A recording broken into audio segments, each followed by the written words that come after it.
En ce moment, la Société d'État ne traite plus le courrier ni les colis, sauf pour les chèques de prestations. Les employés sont en grève à quelques semaines de Noël et on en discute, on discute de ces impacts sur les détaillants avec Alexandre Gagnon de la Fédération des chambres de commerce du Québec. Monsieur Gagnon a eu la gentillesse de se déplacer pour être avec nous en studio. Merci d'être des nôtres.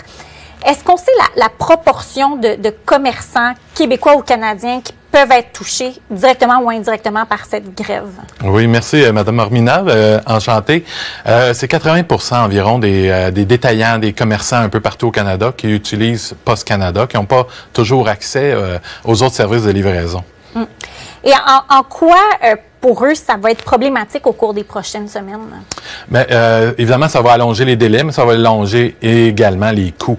La majorité des entreprises, des détaillants en région, n'ont pas accès aux autres services de livraison, considérant les distances et le marché qui est parfois moins important.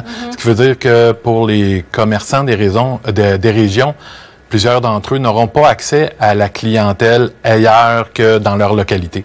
Donc, c'est une compétition, c'est des impacts économiques importants pour eux, une perte de chiffre d'affaires évidemment assez immédiate qui ne sera pas récupérée dans les prochaines semaines, au profit de d'autres partenaires internationaux, je pourrais dire. Donc, des grands géants pourraient mieux s'en tirer par rapport à nos entreprises ou nos PME québécoises. Effectivement, dans l'incapacité d'avoir accès aux marchandises locales, bien, on peut s'attendre à ce que, évidemment, les consommateurs québécois se tournent vers les plus grands joueurs, mais ou tout simplement décider d'avoir accès à d'autres produits, afin de servir leur clientèle un peu avant Noël, rappelons-le. Donc, c'est un moment assez propice, un peu charnière pour nos commerçants.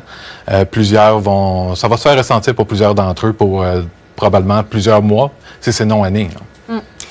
Si jamais il y a une entreprise qui décide de faire affaire avec une entreprise privée pour un service de livraison comme FedEx, il y a des frais additionnels, évidemment. Est-ce que l'entreprise pourrait être tentée de faire passer, de donner la facture là, aux clients plutôt que de l'assumer? Ah, évidemment, là, on parle de frais de livraison. Certains ont mentionné 30 à 40% plus importants, considérant l'écosystème de Post Canada qui est déjà bien implanté, mais également des délais plus importants, entendons-nous. Lorsque un expéditeur de région n'a pas accès directement au coin de la rue à son bureau de Post Canada pour faire la livraison, il doit faire parvenir ses colis plus loin dans les grands centres pour pouvoir bénéficier de ces grands joueurs de la livraison. Si jamais, scénario positif pour ces détaillants, il y a un retour au travail dans les jours à venir, vous dites que ça pourrait quand même prendre du temps avant qu'on récupère ces journées perdues, c'est ça? Oui, Post Canada, on pense peut-être que le débit a diminué dans les dernières années avec le commerce électronique et évidemment les envois, mais on parle de 6,5 milliards de colis de lettres par année. Donc, la moindre de ces journées-là perdues amène évidemment des retards dans notre chaîne de livraison, dans notre chaîne d'approvisionnement. En plus, lorsqu'on parle des récents conflits de travail, dont celui du port de Montréal qui se termine ce matin, il y a énormément de cargos en attente, de colis en attente de se faire livrer. Donc, on pourrait avoir quelques semaines de retard. Chaque journée a un impact très long sur la récupération pour nos entreprises. Alexandre Gagnon, merci beaucoup. Je rappelle que vous êtes de la Fédération des chambres de commerce du Québec. Merci de votre passage. Merci beaucoup. Bonne journée. Bonne journée.